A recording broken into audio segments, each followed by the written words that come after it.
Hello everybody, this is the Empirical Audiophile. In today's video I want to talk about something that I just saw not long ago.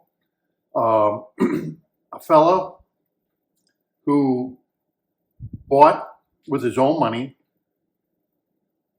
speakers and amps and stuff. He has a channel and he talked about these speakers. The speakers were Fleetwood speakers. I don't know if you ever heard of them or not, but anyhow, they're a horn speaker. And he bought them with his own money. I think he bought two pairs, two different kinds. They have two different kinds. One costs $25,000. I think the other costs $30,000. And these are basically bookshelf speakers put on a stand. And it seems like, well, when he did the review on them, he's owned them for over a year and a half. And he got rid of them and sold them. Now, this is not uncommon for people to spend good money on stereo equipment and turn around and sell it within a year and a half, or looking for the door to get rid of it because they're disenchanted with it, or they realize they've spent way too much money on it for what they're getting. And this happens a lot. Now, I'm not beating up on the guy or anything. His money, he can do whatever he wants, But it brought me to realize that a lot of these speaker manufacturers, and I'm not picking on anyone in particular. I only mentioned the name of the speakers he had, and I know they're 25 to 30,000, depending on finish, depending on the crossover.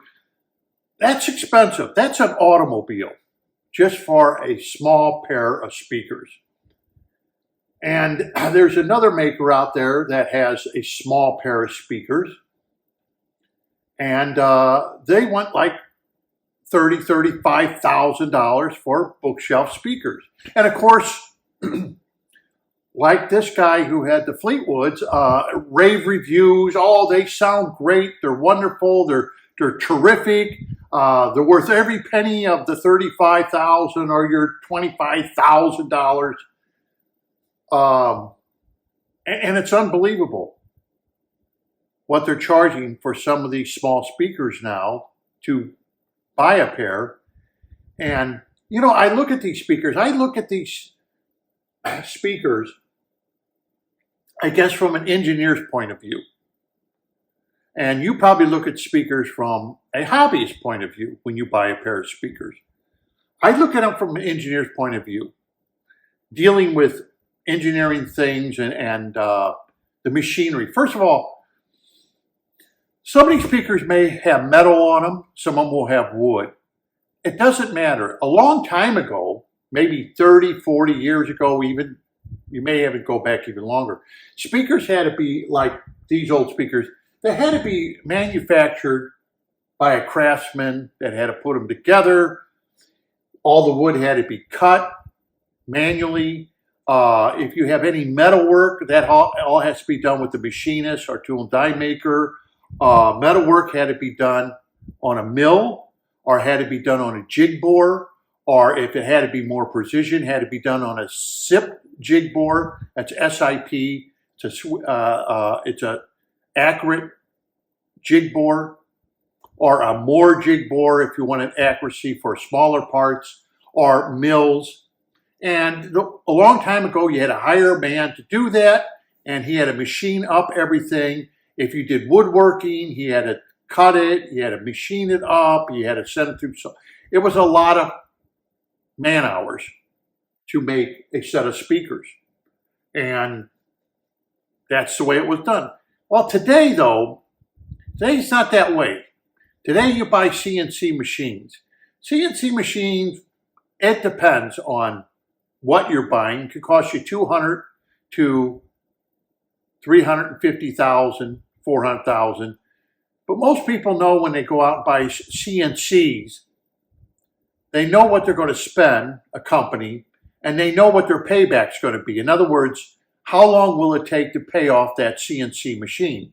Now it only takes one man instead of several people making parts, takes one man, and he can do multiple machines, so he can multitask while he's doing something, and they can do multiple products at once on CNCs. So this brings the cost down drastically from what it would be, let's say, 50 years ago, because everybody uses CNCs to make speakers.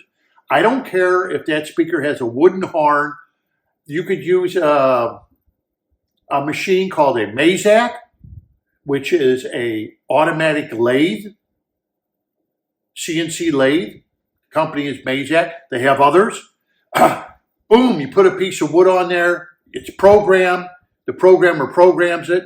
Boom, knocks it out for you within minutes. Something that would have taken somebody on a lathe to do it by hand a long time. CNC can knock the thing out and give you a nice finish, so you barely have to do any sanding on it or anything else to finish up the product and then stain it. We all know this. CNCs have taken over the world. That's the way it is. So you no longer have to hire people. You don't have to pay for their vacation. You don't have to pay for their break time. You don't have to pay for their insurance. None of that. The machine doesn't care. It will run 24/7 to make your money. You can run it 2 shifts, 3 shifts, whatever you want. You can even run it at night with nobody even watching it if you have a long run. So CNCs are very productive pieces of machinery. Companies make their money back when they buy one. They're very reliable, they're very accurate, and they're far better than the first CNCs that ever came out years and years ago. Let's say 40 years ago, when a company called Moore came out with like CNC jig grinders and stuff like that. It's progressed a long, long way from that, where automatic machines are very, very precision, because they use what they call ball screws today, which cuts back on the price of them, and they're just calibrated in with the laser. And the laser just compensates where the ball screw is, and it compensates for, if it's 4 inches, 10 inches in, it just compensates the laser and it puts it into a program. So it knows that as the machine is moving on its X or Y axis, it knows where to compensate for its tolerances, to put everything in the tolerance. No longer do you have to make very expensive machine ball screws or screws for your CNCs. They use ball screws, they're lasered in. Boom, you got a very accurate machine, even though your ball screw may not be to the millionth of an inch of accuracy all the way down the line. You know, you have a 48-inch ball screw, let's say. It doesn't have to be from end to end within 2 millionths of an inch. Lasers will compensate for the inaccuracy of that ball screw. But the point I'm trying to make is, because of that technology, making wood products is a piece of cake now. So it should be cheaper. I remember once there was a guy who came and did a review. He was a reviewer. He came to the club, Chicago Audio Society, talking about these speakers and how expensive the speakers were that they put in there, and the review he gave on them. And they were bookshelf speakers. And, you know, I asked him, I said, well, how much are the speakers? To justify, you know, this was years ago, $5,000, $6,000 that they wanted for these bookshelf speakers. I said, what are those? Oh, they're very expensive. Oh, they're very expensive. I said, well, how expensive? You know, you have to, it's like pulling teeth to get what it is. How expensive? What is considered to be expensive to you? You know, well, you know, the woofers cost $50 a piece. I said, that's expensive? You know, to justify a $5,000 price tag for these speakers that are bookshelf speakers. I mean, they play these little games of, oh, that's very expensive, or, oh, we took the wood and we baked it, or we cooked it, or we did this. They make it sound like more than what it really is. to the hobbyists. Oh, it took this, and look at the chassis to this amplifier. It's all done with CNC, people. It takes minutes to make that chassis. Minutes. Where 50 years ago, it took a machinist to machine out that chassis. It took a while. It took hours. And especially if you want all the holes to be precision. But today, you can get precision, accuracy, precision. You can get everything within minutes. So you slap in a piece of aluminum and the machine rips through it, putting coolant on it at an unbelievable rate, which you couldn't do on a manual machine, and it makes it within minutes. And they act like, oh, look at this, look what we've done, you know. It can all be done with the CNC within minutes. Doesn't take hours or days any longer to make a chassis to an amplifier. And I like the way these people that review things, well, you know, the chassis goes together and all the screw holes lined up absolutely perfect. Yeah, they're all done with a CNC. They should line up absolutely perfect. Anyhow, even on a screw hole, you have a 15 thousandths tolerance. That's a big tolerance. You're working with metal. I mean, that's like, you know, for a carpenter to work within, if you told a carpenter that he gets to work within an inch. 15 thousandths tolerance, that's to a machinist or to a tool die maker or mold maker, that's like, what? You know, you're fighting each other to get a job that allows you to have a tolerance like that. That's how wide that tolerance is, where most people would think, wow, that's pretty close tolerance. It isn't, okay?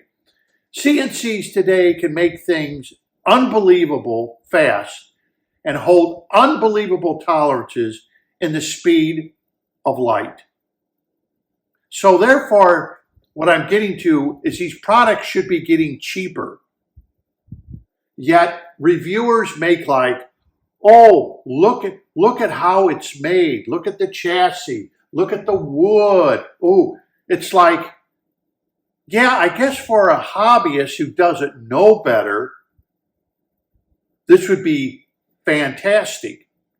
But to somebody like an engineer like me, I look at it and say, you've never touched a piece of metal in your life. You don't know. The reason they use aluminum is because it's so easy to machine. And then, aircraft, aluminum, big deal, big deal. You want to deal with metals that are hard? You deal with something like D2, or you deal with carbide. Those are freaking hard steels. Or you deal with 4140, pre-hard. Those are harder to machine. Those are hard steels to machine without heating up. Or D2 heats up. You machine it, and it heats up on you and expands. And then got to wait for it to cool down to come back into tolerance. So they pick metals that are cheap metals like aluminum. You might as well pick brass. Why do you think watches are made out of brass? Because brass is so soft. It's easy to machine, brass is. It's not like making it out of carbide where it all has to be wire EDM or ground precision. They make it out of soft metals because soft metals are so easy to machine. You can machine it at faster speeds, at lightning speeds, and do a production run of, let's say, you name it, Jeff Rowland. Let's say the Jeff Rowland, the face of a Jeff Rowland. You can machine something like that in minutes. Boom, done. And it's CNC. You can put multiple setups. Boom, the operator puts that in, plugs it in, starts it up, goes on another machine, or he does something else like deburring or whatever. So you're getting twice the work out of a man. Sometimes you can even get 3 times to work or 4 times to work, because one man could run 2, 3, or 4 machines. One human being popping these things out. These things are being mass produced off of a very low production or high production with very little effort. So you're making money. CNC machines usually pay for themselves within 6 months to a year. They're done. They pay for themselves. After that, everything is profit. That's how fast a CNC can pay for itself. So when I watched this, and I watched how these manufacturers are making these $25,000, $30,000, $35,000 speakers, it really is sad. Now, I'm going to give you an example. If you're watching this and you want an example, let's take these speakers right here, these Eltex, okay? If I were to sell them right now, as is, I'd say $6,000. Now, you're probably thinking to yourself, $6,000 for speakers that are almost 50 years old? They're in mint condition? You want $6,000? I can go buy a pair of Eltex for $1,500, $2,000. You want $3,000 a piece for them? Even though they're in excellent shape, they've never been in a garage, they've never been in a shed, they've never been in a basement. They've always been with controlled humidity. They've been waxed and polished and stained every single year. I've owned them for 49 years, since 1975. They've been redone. They're plug and play. You don't even have to break them in. They've already been broken in. They're plug and play. They sound excellent. But people would say $6,000 for old speakers like that. Yeah, they're beautiful, but that's way too much money. I can go out and buy a pair of Klipsch, Cornwells. They're $6,000. But these aren't Cornwells. You know, Cornwells are a lot of plastic. The baffle to a Cornwell, what is it? 3/4 of an inch, maybe an inch for a baffle, trying to hold a 15-inch woofer on a Cornwell. You know, they still need a lot of work to sound good. In fact, these speakers, you got to compare these Eltex. You got to start putting these out of that category into the category of, let's say, Laskellas, Corner Horns, or your top-notch Tenoys that are ridiculously expensive.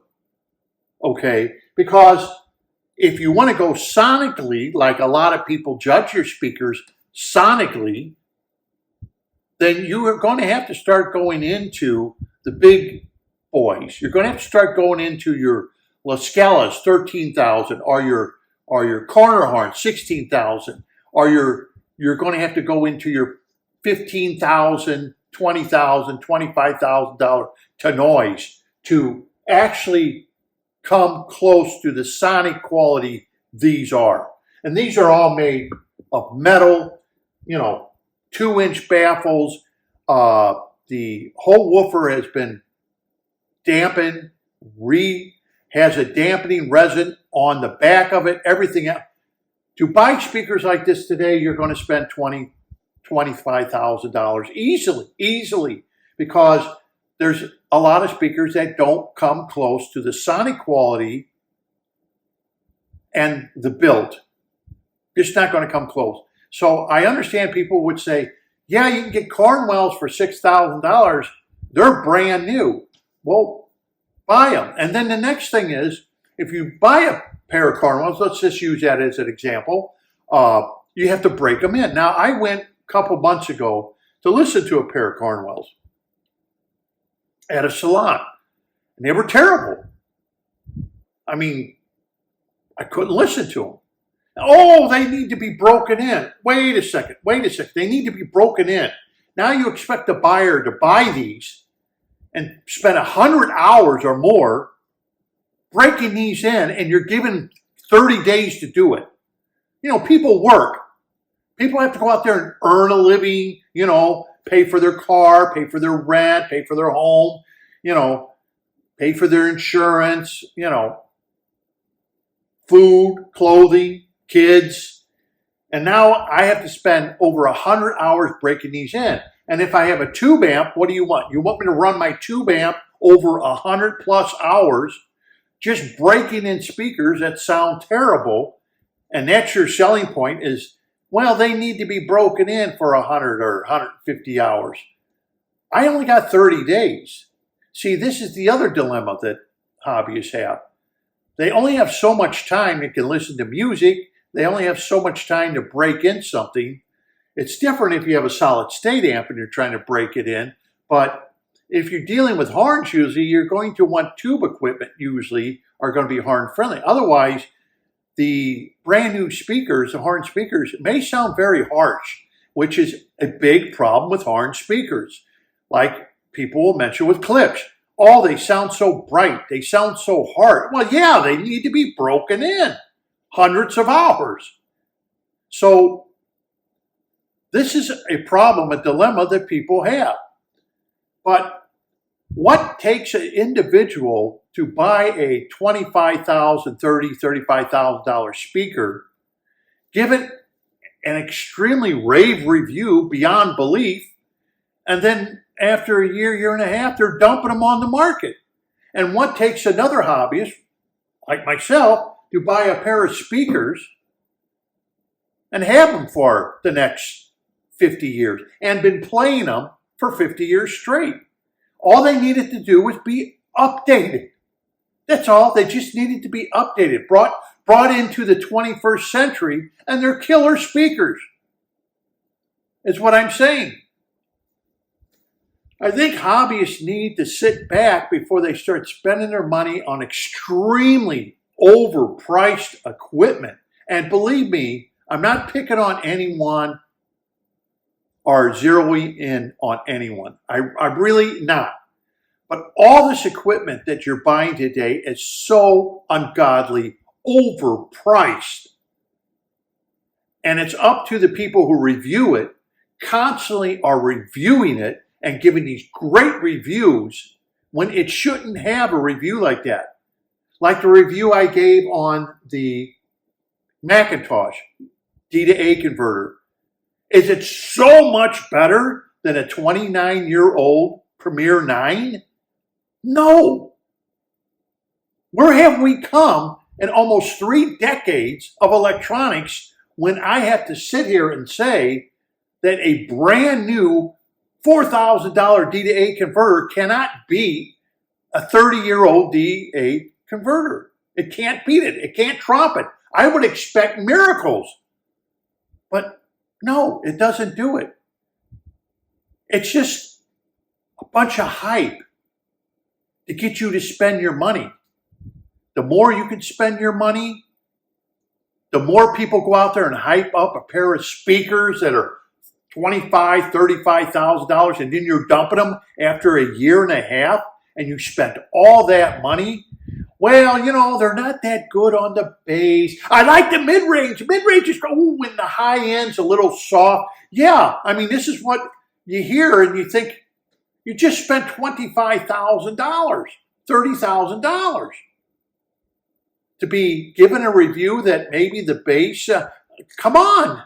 There's a lot of speakers in that range than buying some little esoteric speaker that's only so big and somebody wants to make a lot of money off of it. It's ridiculous.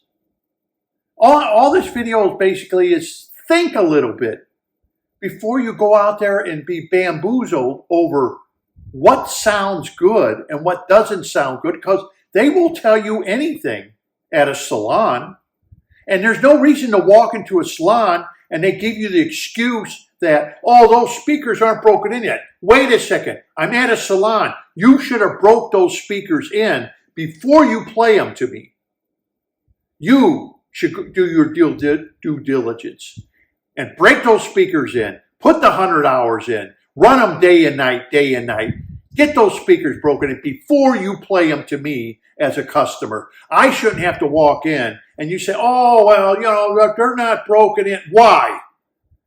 How long have you had? If you've had them a week, you should have been pounding the crap out of them, getting them broken in so I can listen to them at their precipice. Not when they're sounding like garbage and then you want me to pay my hard-earned cash and you give me 30 days to try to break in a set of speakers and I don't have the time, is what I'm saying. So this is what happened. People become disillusioned. You spend your money, You're trying to look for it to be great because you just spent your money. You don't know what to do. Before you know it, the 30 days is up. Within a year, I see this. Within a year and a half, you're disenchanted. Oh, wow, I made a mistake. They're not the speakers I guess I was looking for after you dumped all that money. And then on top of that, to add insult to injury, these reviewers, well, I sold them and I only lost a couple $100 off them. Bullshit. There's no way, unless the guy is a village idiot and has a sign on his back, kick me, am I going to buy year-and-a-half old speakers for, if you pay $25,000, oh, I'll give you $24,500 for them. Bullshit. They don't hold value. Speakers and stereo equipment holds no value. Once you buy it, it's like a car. It loses a lot of its value once you buy it, because you can go to any salon and say you have an open box or demo and you can get a good deal on it. Why would I buy your used equipment and you think you're only going to lose a couple $100 off of it when I can go to any salon and get a deal of at least 10, 15% off on what I'm buying? Easily, you should be able to get that. Easily, you should be able to get 10, 15% off a brand new piece of equipment, plus all the warranties. Then I'm going to go buy a pair of used speakers for somebody that's a year-and-a-half old, and you're only going to lose a couple $100? No. You got $25,000 speakers. You'll be lucky. You'll be lucky if you could sell them for about $15,000 to somebody. Anyone who's going to pay more than that, they're overpaying. You know, but like they say, a fool and their money is easily parted. So I heard a lot of people do that. Oh, I sold stuff. I only lost a little. I don't know. I know some people that sell stuff all the time. They lose money. Nobody really makes money. You buy it, you pay something for using it, and you pay a price for just the product itself is getting aged, and there's new products out there that are superseding it. It's quite that easy. So, you know, it's like, why do you go on YouTube and bullshit people that if I go out and buy a $25,000 speaker or a, $15,000 amp, I'm only going to lose, a couple $100 off of it if I resell it? That ain't going to happen. Nobody's going to buy it. It's going to sit on the floor forever and nobody's going to buy it. When they know they can get a pair of demos or they can get an open box for a lot cheaper. That's just the way it is. Why are you bullshitting people? You took a bath. When you buy expensive stuff, you take a bath on reselling. Very seldom are you going to be able to sell a piece of stereo equipment and not lose money. That's just the name of the game. That's just the way it is. These aren't pieces of Rolex that will keep their value. Even with the Rolex, you are going to lose money. You can't go out and buy a Rolex watch and say, I'm only going to lose $200-300 off it. That's bullshit also. We all know that. You're not going to go out and buy a Rolex and think you're going to sell it in a year and a half from now and only lose a couple $100 off of it, or sell it for even more unless it becomes very rare or production has stopped. That's not going to happen. We all know that. Walk into a dealer and see what they're going to hand you for it. Walk into a dealer and see what they'll hand you for your stereo equipment. And you'll get a big, huge surprise. Then they'll tell you, well, sell it outright. Sit on it. Sell it outright.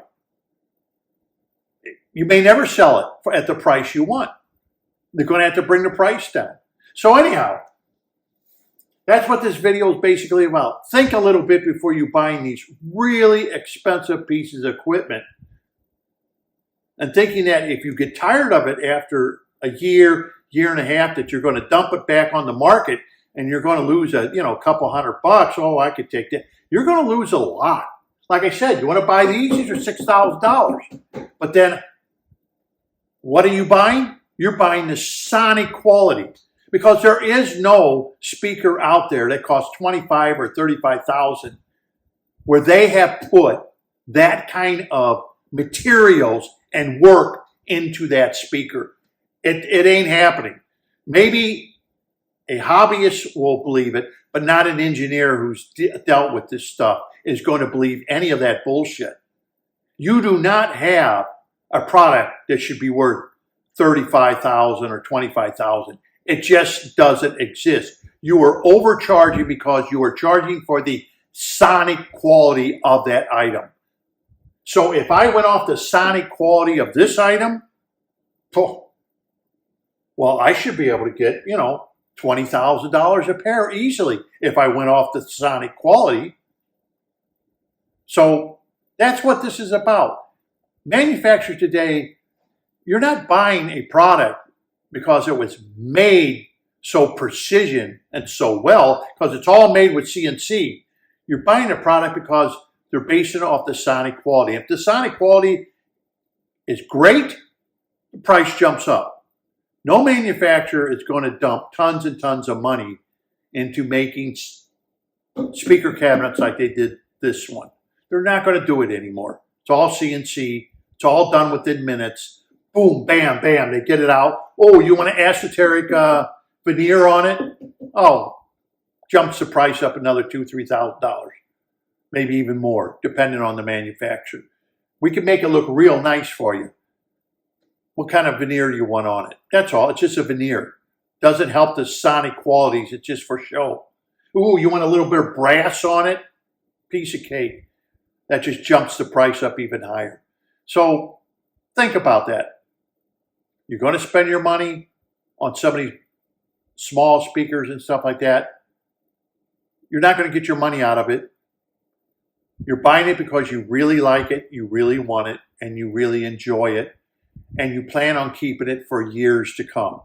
Because if you think about it, in this particular trade, only certain pieces of equipment hold value from what they were bought at. Like some of your old Marantz, you have to pay more for that than what it cost back in the 60s when it was brand new. A pair of Altex like this, brand new, I think I paid $600 or $800, but they've went up in value. Not all speakers do that.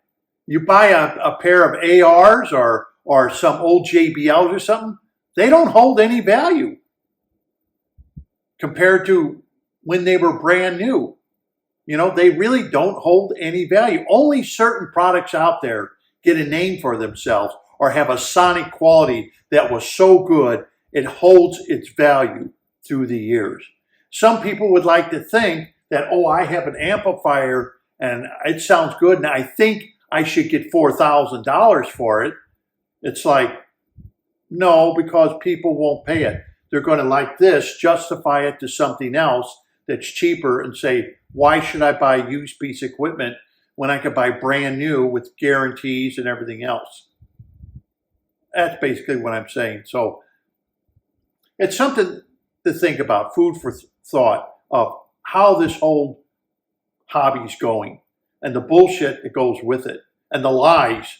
The lies are unbelievable that go with this hobby. All they're trying to do is get you to part with your money for the most expensive piece of equipment that you could buy. So this is the Empirical Audiophile. Until next time, happy listening.